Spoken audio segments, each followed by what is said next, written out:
அப்துல் கலாம் ஐயா அவர்களிடத்தில் கேட்டார்கள். நீங்கள் ஒரு மிகப்பெரிய கணினி மாநாட்டின் துவக்க விழாவிற்கு தீபம் ஏற்றி வழிபடுகின்றீர்களே, இந்த தீப வழிபாட்டிற்கும் கணினிக்கும் என்ன சம்பந்தம் என்று. ஒற்றை புன்முறுவலோடு ஐயா சொன்னார், அம்மா, இதற்கு காந்தி தேசம் என்று பெயர். உலகத்தில் அதிகமான இந்துக்கள் வாழக்கூடிய மக்கள் இந்தியாவில் இருக்கிறார்கள்.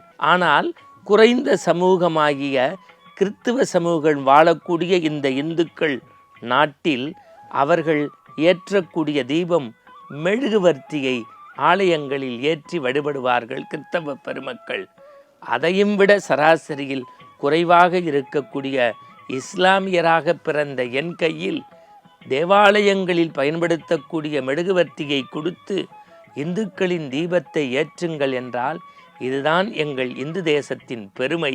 காரணம், வேற்றுமையில் ஒற்றுமை